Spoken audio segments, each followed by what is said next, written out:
দর্শক শুনছিলেন mercantile bank সংবাদ শিরোনাম। এবারে জানাবো বিস্তারিত। কর্মকর্তাদের সহায়তায় সরকারি কর্মকমিশন পিএসসির প্রশ্ন পেতেন গাড়ি চালক আবেদ আলী। চাকরি হারানোর পরও নিয়মিত প্রশ্ন আসত তার কাছে। এরপর বাবা ছেলে মিলে মোটা অঙ্কের বিনিময়ে তা তুলে দিতেন আগ্রহীদের কাছে। সাবেক শিক্ষা সচিব নজরুল ইসলাম খান বলেন, অফিসের মধ্যেই বড় সিন্ডিকেট আছে যা ভাঙতে হবে। প্রশ্ন ফাঁসের ঘটনায় কর্তা ব্যক্তিদেরও বিচারের আওতায় আনার দাবি টিআইবির। সাদিয়া কানিজের রিপোর্ট। আবেদ আলী সব কাজেই যেন তার অনিয়ম। ১৯৯৭ সালে ভুয়া ঠিকানা ব্যবহার করে পিএসসিতে গাড়ি চালকের চাকরি নেন। ৫ বছরের মধ্যেই জড়িয়ে পড়েন প্রশ্ন ফাঁস চক্রে।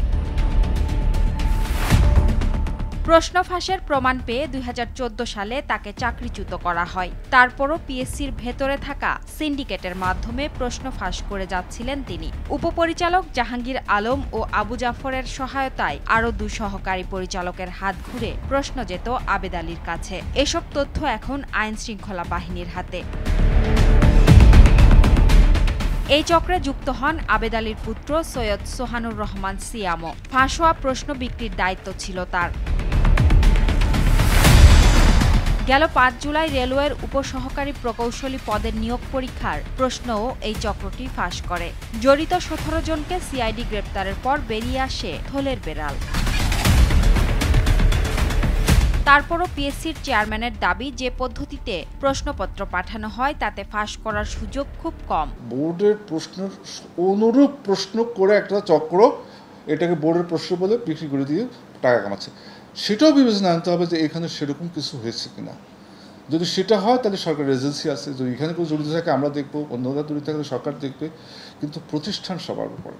প্রশ্ন ফাঁস ঠেকাতে কর্মকর্তা কর্মচারীদের অশুভ যোগসাজশ ভাঙার পরামর্শ সাবেক সচিব নজরুল ইসলাম খানের। প্রশ্ন ফাঁসের ঘটনাটা ঘটেছে, এইটা ঠেকানোর জন্য প্রশ্নপত্র প্রণয়নের পরে যেভাবে প্যাকিং করা হয়, আটকানো হয়, এখানে যারা মেম্বার আছে তাদের নিজে হাতে করতে হবে। অফিসগুলোতে যারা নিজস্ব কর্মকর্তা বা কর্মচারী থাকেন তাদের একটা ডমিনেন্স আছে, তাদের একটা নেটওয়ার্ক আছে, এই নেটওয়ার্ককে ভাঙতে হবে। টিআইবির নির্বাহী পরিচালক ইফতেখারুজ্জামান মনে করেন, কেউই এর দায় এড়াতে পারেন না, সবাইকেই তদন্তের আওতায় আনা উচিত। তদন্তটা এমনভাবে করতে হবে যে কান টানলে যে মাথা আসে সেটা সঠিক মাথাগুলো যেন আসে সেটা নিশ্চিত করে তদন্ত সাপেক্ষে জবাবদিহিতা নিশ্চিত করতে হবে, তাহলে এটাকে নিয়ন্ত্রণ করা যাবে। অন্যথায় এটা আমরা কিছুটা লোক দেখানো লম্ফচম্প দেখব, যারা চুনপটি তাদেরকে আটক করা হবে, কিছু হয়তো টানা হেঁচড়া করা হবে, বাস্তবে অপরাধের জায়গায় থেকে যাবে। সাদিয়া কানিজ, আরটিভি, ঢাকা। সরকারি চাকরির সব পদে কোটা সংস্কারের দাবি করছেন আন্দোলনকারী শিক্ষক ও চাকরি প্রত্যাশীরা। বলছেন এটি সরকারের সিদ্ধান্তের বিষয়। ২০১৮ সালের কোটা সংস্কারের আন্দোলনে দাবি ছিল মূলত প্রথম ও দ্বিতীয় শ্রেণীর চাকরিতে কোটা সংস্কার। এবার আন্দোলনকারীরা সব গ্রেডে কোটা সংস্কারের দাবি করছেন। দাবি আদায় আজ আবারও সারা দেশে বাংলা ব্লকেট কর্মসূচি পালন করবে শিক্ষার্থীরা। বিকেল ৩:৩০ থেকে এই কর্মসূচি শুরু হবে। শিক্ষার্থীদের অবরোধে বুধবার সারা দেশে কার্যত অচল হয়ে পড়ে সড়ক, মহাসড়ক ও রেলপথ। সকাল ১০টা থেকে সন্ধ্যা পর্যন্ত ব্লকেট চলে। সারা দেশ থেকে অনেকটা বিচ্ছিন্ন হয়ে পড়ে ঢাকা।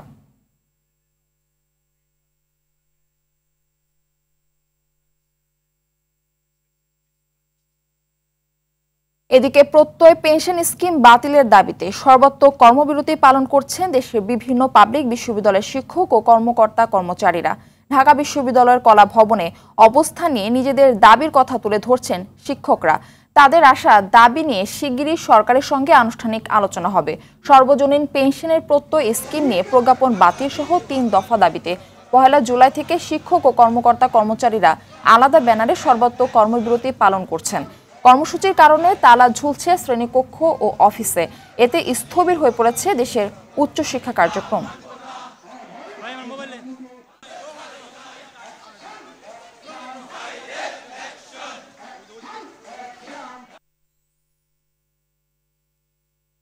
দর্শক, কোটা ও পেনশন ইস্যুতে শিক্ষক শিক্ষার্থীদের আন্দোলনের বিষয়ে জানাতে ঢাকা বিশ্ববিদ্যালয় থেকে সরাসরি আমাদের সঙ্গে যুক্ত হচ্ছেন সহকর্মী খান আলামিন এবং বরিশাল বিশ্ববিদ্যালয় থেকে আরিফুল ইসলাম।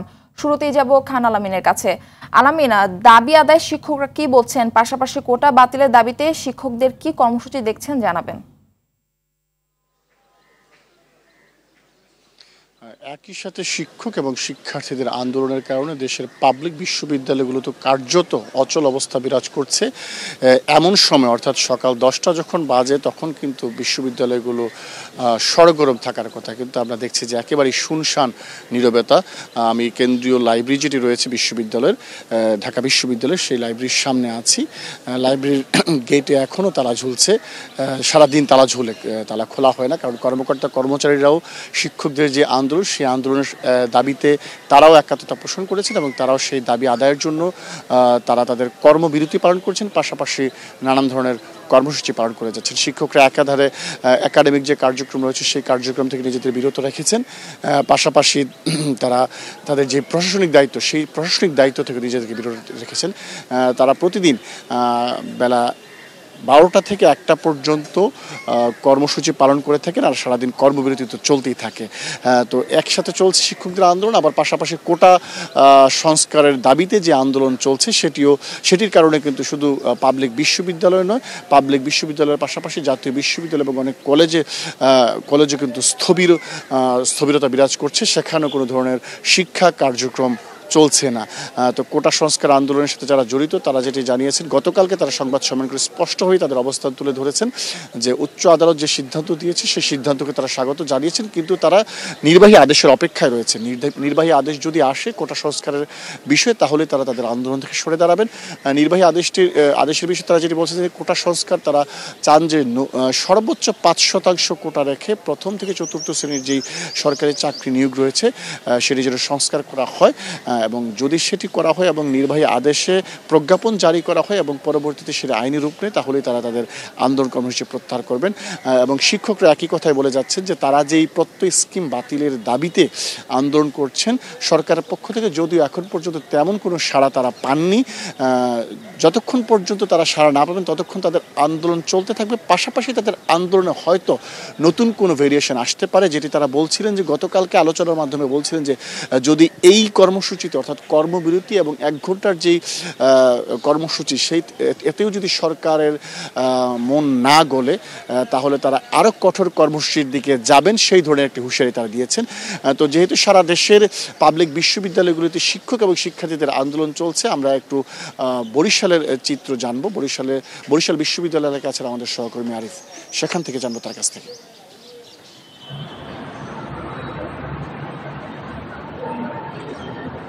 জি আলামিন, ধন্যবাদ আপনাকে। আসলে যেমনটি বলছেন বরিশালের একই অবস্থা কিন্তু আমরা লক্ষ্য করেছি গত কদিন যাবত বরিশাল বিশ্ববিদ্যালয়ের শিক্ষকরা যেমন একদিকে কর্মবিরতি করছে, অপরদিকে বরিশালের যে শিক্ষার্থীরা রয়েছে বিশেষ করে বরিশাল বিশ্ববিদ্যালয়, বরিশাল সরকারি বিএম কলেজ থেকে শুরু করে অন্যান্য যে সরকারি কলেজগুলো রয়েছে সেগুলোর শিক্ষার্থীরা কিন্তু সড়ক অবস্থান নিয়েছে। আমরা গত কদিন যাবত এমনটি লক্ষ্য করেছি। গতকালকে কিন্তু একটি ঘটনা আমাদের চোখে পড়েছে, তার কারণ হচ্ছে যে বরিশাল থেকে একটি পরিবার, তার পরিবারের একজন সদস্য মারা গিয়েছে, নলসিটি যাবে, কিন্তু সেই গাড়িটি পর্যন্ত কিন্তু ছাড়া হয়নি। আমরা লক্ষ্য করছি সেটিও কিন্তু রূপান্তরী বাস স্ট্যান্ডে আটকে রাখা হয়েছে, তারা হাঁটতে কাঁদতে পথ পাড়িয়ে দিয়েছে। সুতরাং আপনাকে বোঝাতে চাচ্ছি যে প্রচুর পরিমাণে দুর্ভোগ হচ্ছে গোটা বরিশালে, যেহেতু 6টি জেলা নিয়ে গঠিত এই বিভাগ, আর বিভাগের গেটওয়ে প্রধান ফটক হচ্ছে এই বরিশাল। সুতরাং এখান থেকে কিন্তু এই 6টি জেলায় যাতায়াত করছে গাড়ি, আর বরিশাল বিভাগের অন্যান্য স্থান থেকে যে গাড়িগুলো আসছে এবং অভ্যন্তরীণভাবে যে গাড়িগুলো চলছে সবই কিন্তু এখন আটকা পড়ছে সকাল থেকে রাত পর্যন্ত, বিশেষ করে পণ্যবাহী গাড়ি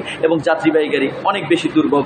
তো এই দুর্ভোগের অন্যতম কারণ কিন্তু ছাত্র আন্দোলন, আর এরা আন্দোলন করছে বিশ্ববিদ্যালয়ের ঠিক সামনের ফটকে অর্থাৎ মূল সড়কে। আর মূল সড়কে তাদের আন্দোলন একটি কথা, সেটি হচ্ছে যে কোনো আদালতের রায় কি তারা আসলে এখন যেতে চায় না, তার কারণ তারা বলছেন যে আসলে রায়ের জায়গাটি তারা নাই, তাদের এখন প্রজ্ঞাপন জারি করতে হবে। সুতরাং সরাসরি প্রজ্ঞাপনের মাধ্যমেই তাদের এই দাবিটি নিশ্চিত করতে হবে। তারা কোটা কিন্তু বাতিল চাচ্ছে না, কোটা সংস্কার চাচ্ছে। সুতরাং তারা সুস্পষ্টভাবে বলে দিচ্ছেন যে কোটা সংস্কার হোক, বাতিল নয়। পাশাপাশি শিক্ষকদের যে কর্মবিরতি সেটিও আমরা লক্ষ্য করছি, শিক্ষকদের কিন্তু অফিসিয়াল যে কার্যক্রম সেগুলো কিন্তু সকাল থেকে সেই কাজ করছে।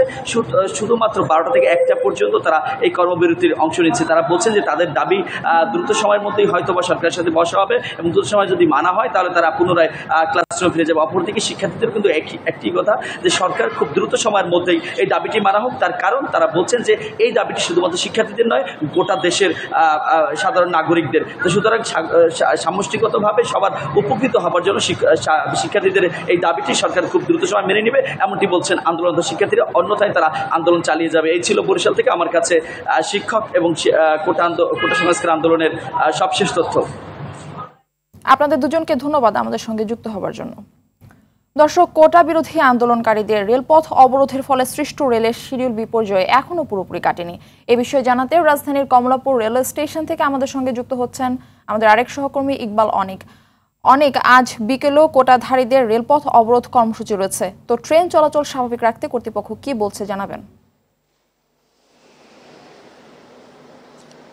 মারফি, আপনি বলছেন যেমনটি বলছিলেন যে সরকারি চাকরিতে যে কোটা বিরোধী আন্দোলন করছেন হচ্ছে সাধারণ শিক্ষার্থীরা। বেশ কয়েকদিন ধরে কিন্তু এই কোটার বাতিলের দাবিতে হচ্ছে তারা কিন্তু এই আন্দোলন চালিয়ে যাচ্ছে। তারই ধারাবাহিকতায় গতকাল কিন্তু হচ্ছে রেল, নৌ এবং সড়ক সকাল 10টা থেকে সন্ধ্যা 6টা পর্যন্ত তারা অবরোধের ঘোষণা দিয়েছিল। তারই ধারাবাহিকতায় কিন্তু তারা অবরোধ করেছেন এবং রাজধানী শহর সারা দেশে বিভিন্ন স্থানে কিন্তু তারা অবরোধটি পালন করেছেন। সেক্ষেত্রে কিন্তু হচ্ছে বাংলাদেশ রেলওয়ের রেল যে ছিল 6 ঘন্টার মতো বন্ধ ছিল। সেক্ষেত্রে হচ্ছে যেসব ট্রেন গতকালকে সঠিক টাইমে ছেড়ে যাওয়ার কথা ছিল কমলাপুর থেকে, সেগুলো সঠিক টাইমে ছেড়ে যেতে পারেনি এবং ঢাকার বাইরে থেকে অন্যান্য জেলাগুলো থেকে যেসব ট্রেন ঢাকায় আসার কথা ছিল সেগুলো সঠিক সময়ে আসতে পারেনি গন্তব্যে। তো এখন কিন্তু কমলাপুর স্টেশনে এই কক্সবাজারের পর্যটন এক্সপ্রেস সকাল 6টা 15 মিনিটে এই কমলাপুর স্টেশন থেকে কক্সবাজারের উদ্দেশ্যে ছেড়ে যাওয়ার কথা ছিল, কিন্তু এই কক্সবাজার যে গামী যে রেলটি রয়েছে সেটি কিন্তু কিছুক্ষণ আগে এই কমলাপুর রেল স্টেশনের প্ল্যাটফর্মে এসে পৌঁছেছেন এবং সাধারণ যে যাত্রীরা রয়েছেন তারা কিন্তু বলছেন যে আমরা এই রেল স্টেশনে এসেছি ভোর 5:30টার সময় এবং সেই ট্রেনটি এই মাত্র প্রায় 10টার কাছাকাছি সময় এসে পৌঁছালেন এবং তারা এই সময় দীর্ঘ সময় অপেক্ষা করতে হয়েছে তারা কিন্তু ভোগান্তির শিকার হয়েছেন। আরেকটি ট্রেনের কিন্তু শিডিউল বিপর্যয় হয়েছে, সেটি 9টা 10 মিনিটে কমলাপুর রেল স্টেশন থেকে রংপুরের উদ্দেশ্যে ছেড়ে যাওয়ার কথা ছিল, সেটিও কিন্তু এখন পর্যন্ত ছেড়ে যায়নি। তবে রেল কর্তৃপক্ষ বলছে যে এই দুটি ট্রেন ছাড়া বাদবাকি যে ট্রেনগুলো রয়েছে সেগুলো কিন্তু সঠিক টাইমেই কিন্তু এখান থেকে ছেড়ে গিয়েছে এবং বিকেলে যেহেতু আজকে কোটা বিরোধী আন্দোলনকারী সাধারণ শিক্ষার্থীদের যে আন্দোলন রয়েছে সেক্ষেত্রেও বিকেলের দিকে তারা হচ্ছে এই রেলের এক ধরনের শিডিউল বিপর্যয় হবে এরকম আশঙ্কা করছেন। মারফি, এই ছিল কমলাপুর রেল স্টেশন থেকে আমার কাছে সর্বশেষ অবস্থা। ধন্যবাদ আপনাকে। 3 দিনের দ্বিপক্ষীয় সফর শেষে বেইজিং থেকে ঢাকা ফিরেছেন প্রধানমন্ত্রী শেখ হাসিনা। প্রধানমন্ত্রী ও তার সফর সঙ্গীদের বহনকারী বিমান বাংলাদেশ এয়ারলাইন্সের বিশেষ ফ্লাইট বুধবার রাত 12:30টায় ঢাকার হযরত শাহজালাল আন্তর্জাতিক বিমানবন্দরে অবতরণ করে। বেইজিংয়ে প্রধানমন্ত্রী 8 থেকে 10 জুলাই পর্যন্ত অবস্থানকালে চীনের প্রেসিডেন্ট শি জিনপিং এর সঙ্গে দ্বিপক্ষীয় বৈঠক করেন। এছাড়াও প্রধানমন্ত্রী লি কিয়াং এর সঙ্গে প্রতিনিধি পর্যায়ের দ্বিপক্ষীয় বৈঠক সহ বিভিন্ন অনুষ্ঠান সম্পন্ন করেন। সফরের শেষ দিন 10 জুলাই বেইজিংয়ের গ্রেট হল অব দ্য পিপলে বাংলাদেশের প্রধানমন্ত্রী ও চীনের প্রধানমন্ত্রীর মধ্যে একটি প্রতিনিধি পর্যায়ে দ্বিপক্ষীয় বৈঠকের পর দু দেশ 21টি দলিলে সই করে এবং 7টি প্রকল্পের ঘোষণা দেয়।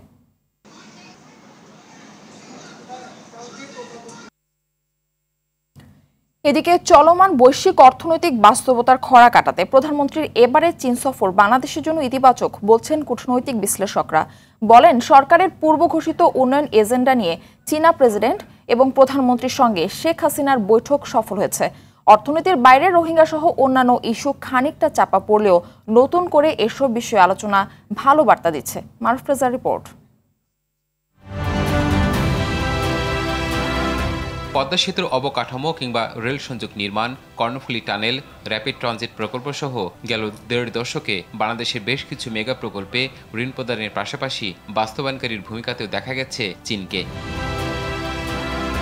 সেই হিসেবে চীনের সঙ্গে বাংলাদেশের সম্পর্কের একটি বড় জায়গা নিয়ে আছে অর্থনৈতিক সহযোগিতা। আমদানি রপ্তানির প্রশ্নে অসামঞ্জস্য দেখা গেলেও চীনের অর্থনৈতিক সহযোগিতায় অর্থের খরা কাটিয়ে এগিয়ে চলছে বাংলাদেশ। ভারত সফরের প্রায় 2 সপ্তাহ পর প্রধানমন্ত্রী শেখ হাসিনা চীন সফরকে দেশের অর্থনৈতিক লক্ষ্য পূরণে ইতিবাচক হিসেবে দেখছেন কূটনৈতিক বিশ্লেষকেরা। এটা এর আগে কখনো ঘটে নাই। চীন আমাদেরকে বলছে তারা আমাদের যে এখন আর্থিক সংকট চলছে সেখানে তারা সহযোগিতা করবে এবং তারা বিনা সুদে আমাদেরকে আর্থিক সহযোগিতা দিতে চিন্তা করছে এবং সেই ব্যাপারে আলাপ আলোচনা করতে তাদের একটি প্রতিনিধি দল শিগগিরই আসবে। এটা চীনের প্রেসিডেন্ট শি জিনপিং বলেছেন। আমরা যেহেতু একটা অর্থনৈতিক অবস্থা থেকে আরেকটা অর্থনৈতিক অবস্থা উন্নয়নের দিকে যাচ্ছি, সেক্ষেত্রে চীনের কাছ থেকে বিনিয়োগ বলেন, প্রযুক্তি বলেন, দক্ষতা বলেন, এগুলো আমরা পাওয়ার প্রত্যাশা করতেই পারি এবং আমার ধারণা এই ধরনের বড় ভিজিটে সেগুলো নিয়েই আলাপ আলোচনা হয়। চীনের সঙ্গে সমঝোতা সইয়ের বিষয়গুলোর বেশিরভাগ আগামীর উন্নয়নের ইঙ্গিত দেয়, যা এই মুহূর্তে বাংলাদেশের জন্য গুরুত্বপূর্ণ বলে মনে করেন তারা। আমাদের দুই দেশের মধ্যে যে রাজনৈতিক সম্পর্ক সেটাও কিন্তু উন্নয়নের একটি অংশ। সেটা যদি এক ধাপ বাড়ে তাহলে সেটা তো উন্নয়নই হলো। তাইলে একই কথা বিভিন্নভাবে বলা যায়। সুতরাং উন্নয়ন কিন্তু এই উন্নয়নের যে মাত্রা আমরা দেখছি সেটা সর্বব্যাপী। বাস্তব অর্থে কতটা পান বা পরিমাণ হিসাবের চাইতেও এই যে দুই সরকার প্রধানের মধ্যে আলাপ আলোচনা, বিশ্বাস, আস্থা, এটাও কিন্তু একটা উপাদান, এটাও কিন্তু একটা ভ্যালু আছে। বর্তমান বাস্তবতায় অর্থনীতির বাইরে রোহিঙ্গা সমস্যা সমাধানে চীনের ভূমিকা রাখাটা অনেকটা চ্যালেঞ্জিং, কারণ মিয়ানমারের চলমান অভ্যন্তরীণ দ্বন্দ্ব। এরপরেও চীনের সঙ্গে এ বিষয়ে আলাপ তোলা আর তাদের আশ্বাসে ভরসা রাখতে পারে বাংলাদেশ, মত কূটনৈতিক বিশ্লেষকদের। এই অবস্থায় আপনি ওখানে রিপেট্রিশনের তো সুযোগটাই বা কোথায়? তবে যখনই সুযোগ হয় তখনই চীনারা আমাদেরকে সহযোগিতা করবে। এই আহ্বান মাননীয় প্রধানমন্ত্রীও করেছেন। আমার ধারণা চীনারাও সে ব্যাপারে সক্রিয় থাকবে। মারফেজা, RTV, ঢাকা। ভারী বৃষ্টি ও পাহাড়ি ঢলে সুনামগঞ্জে আবারও বাড়ছে সুরমা নদীর পানি। গত 24 ঘন্টায় এই নদীর পানি 30 সেন্টিমিটার বেড়ে ভোরে শহরের 16 ঘর পয়েন্টে বিপদসীমার 15 সেন্টিমিটার নিচ দিয়ে প্রবাহিত হয়। জেলার পানি উন্নয়ন বোর্ড জানায়, আগামী দুদিন জেলায় মাঝারি ও ভারী বৃষ্টির সম্ভাবনা রয়েছে। এতে নদীর পানি বাড়লেও বন্যা পরিস্থিতির অবনতি হবে। এদিকে উত্তরাঞ্চলে কমছে বন্যার পানি, তবে এখনও দুর্ভোগে আছেন বানভাসী মানুষ। কুড়িগ্রামে ধরলা ও দুধকুমার নদীর পানি কমলেও ব্রহ্মপুত্রের পানি বিপদসীমার উপরে অবস্থান করছে। চরাঞ্চল ও নিম্নাঞ্চলের বাড়িঘর এখনও পানিতে ডুবে আছে। পানি কমতে থাকলেও টাঙ্গাইলে দুর্ভোগ কমেনি বানভাসীদের। টাঙ্গাইল তোরাবগঞ্জ সড়কের চারাবাড়ি ব্রিজের সংযোগ সড়ক ভেঙে 5টি ইউনিয়নের লক্ষাধিক মানুষ যোগাযোগ বিচ্ছিন্ন রয়েছে। পানি উঠায় বন্ধ রয়েছে 72টি শিক্ষা প্রতিষ্ঠান। পানি হবা লাগছে, হইতে হইতে হইতে হইতে পানিটা জমা হয়েছে, আবারটা পচি গেছে। এখানে 5টা থেকে 6টা ইউনিয়নের লোক চলাফেরা করে প্রতিদিন, 2 থেকে 2.5 লক্ষ লোক। এখন এই যে আমরা গাড়ি চালায় খাই, কাইলাইসিয়ে পর্যন্ত আর যাওয়ার মতো আমাদের ব্যবস্থা নেই। মাননীয় প্রধানমন্ত্রীর কাছে আবেদন, এই রাস্তাটা যত তাড়াতাড়ি পারে মানুষের চলাচলের জন্য উপযোগী করে দিতে পারে। দর্শক, বন্যা পরিস্থিতির খবর জানাতে সুনামগঞ্জ থেকে আমাদের সঙ্গে সরাসরি যুক্ত হচ্ছেন সহকর্মী শহীদ নূর। নূর, সুনামগঞ্জে নতুন করে নদ নদীর পানি বাড়ছে কিনা এবং পরিস্থিতি কি দেখছেন? দুর্গতরা কি ঠিকঠাক মতো সহায়তা পাচ্ছেন?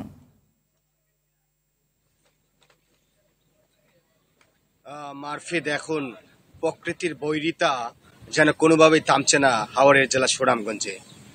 দুর্গত মানুষের দুর্ভোগের মধ্যে আবারও নতুন করে টানা বৃষ্টিতে সুনামগঞ্জের নদ নদীর পানি কিন্তু বৃদ্ধি পাচ্ছে। আমি যদি বলি, গেল 24 ঘন্টায় সুনামগঞ্জের যে বৃষ্টিপাত বৃদ্ধি পেয়েছে, এতে কিন্তু সুনামগঞ্জের শর্মা, কোশিয়ারা সহ সকল নদ নদীর পানি কিন্তু বিপদসীমার কাছাকাছি অবস্থান করছে। ইতিমধ্যেই সাতকে পয়েন্টে বিপদসীমা ছাড়িয়ে গেছে এবং সুনামগঞ্জের যে শহরে নবীনগর পয়েন্ট, সেটিতে পানি উন্নয়ন বোর্ড যেমনটা জানিয়েছে, সকাল 9টা পর্যন্ত শর্মা নদীর পানি নবীনগর পয়েন্টে মাত্র 10 সেন্টিমিটার নিচ দিয়ে প্রবাহিত হচ্ছে। এভাবে বৃষ্টিপাত অব্যাহত থাকলে যে কোনো সময় বিপদসীমা অতিক্রম করতে পারে। গেল 24 ঘন্টায় কিন্তু সুনামগঞ্জে বৃষ্টিপাত রেকর্ড করা হচ্ছে 260 মিলিমিটার। এই যে অতিরিক্ত বৃষ্টিপাত, এতে কিন্তু নিম্নাঞ্চলে পানি বৃদ্ধি পাচ্ছে। এতে নদী তীরবর্তী এবং হাওর অঞ্চলে কিন্তু মানুষ যে পানিবন্দী ছিলেন তাদের মধ্যে আবারও উৎকণ্ঠা, উদ্বেগ দেখা দিয়েছে। আমি কথা বলেছিলাম পানি উন্নয়ন বোর্ডের নির্বাহী প্রকৌশলী মামুন হাওলাদারের সাথে। তিনি যেমনটা জানিয়েছেন যে আগামী 2 দিন এসব অঞ্চলে বৃষ্টিপাত অব্যাহত থাকবে এবং শর্মা সমতল বৃদ্ধি পেয়ে, নদীর সমতল বৃদ্ধি পেয়ে আসলে বন্যা পরিস্থিতিকে কিছুটা অবনতি হতে পারে, তবে আগের মতো পরিস্থিতি রূপ নিবে না বলে তেমনটা জানিয়েছেন। যেমনটা বলছিলেন, দুর্গত এলাকার মানুষদেরকে কিন্তু যেহেতু টানা 1 মাস ধরে পানিবন্দী রয়েছেন, জেলা প্রশাসনের পক্ষ থেকে বিভিন্ন সহযোগিতা করা হচ্ছে, ত্রাণ দেয়া হচ্ছে বলে দাবি করেছেন জেলা প্রশাসক। তবে দুর্গত মানুষজন অভিযোগ করেছেন এখনো পর্যন্ত সঠিকভাবে তারা ত্রাণ সহযোগিতা পাননি, অনেকেই ত্রাণ সহযোগিতার বাইরে রয়েছেন বলে অভিযোগ করছেন। আসলে পরিস্থিতি যেভাবে যাচ্ছে, টানা মানুষ দুর্ভোগে রয়েছেন, এই দুর্ভোগ যেন শেষ হচ্ছে না, কবে শেষ হবে সেই উত্তরও কিন্তু বানবাসী মানুষজন জানেন না। তো এই ছিল সুনামগঞ্জের বন্যা পরিস্থিতি এবং পানি বৃদ্ধির সর্বশেষ। মারফি, ধন্যবাদ আপনাকে। আন্তর্জাতিক সংবাদ। মিয়ানমারের জান্তা বিরোধী সশস্ত্র রাজনৈতিক গোষ্ঠী TNLA দেশটির উত্তরাঞ্চলীয় প্রদেশ শানের গুরুত্বপূর্ণ শহর নাওংছু দখলে নিয়েছে। শুক্রবার মিয়ানমারের জান্তা বাহিনীর সদস্যদের সম্পূর্ণভাবে প্রতিহত করে শহরটির নিয়ন্ত্রণ নেয় তারা। এ ঘটনার পরে শহরটি নিজেদের বলে ঘোষণা দেয় গোষ্ঠীটির অন্যতম শীর্ষ নেতা ও যোদ্ধা বাহিনীর প্রধান জেনারেল তার বনে কিয়াও। সংবাদ সংস্থা AFP এ তথ্য নিশ্চিত করেছে। গত অক্টোবর থেকে মিয়ানমারের বিভিন্ন প্রদেশে জান্তা বাহিনীর সঙ্গে যুদ্ধ শুরু হয়েছে বিদ্রোহী গোষ্ঠীগুলোর। এতে বিদ্রোহীদের কাছে দেশের প্রায় 1/5 ভূখণ্ডের নিয়ন্ত্রণ হারিয়েছে দেশটির জান্তা বাহিনী।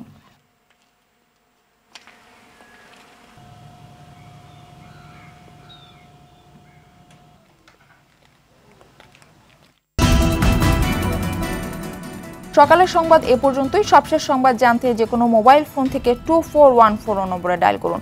মধ্যাহ্নের সংবাদ দুপুর 12টায় দেখার আমন্ত্রণ রইল। ধন্যবাদ সবাইকে।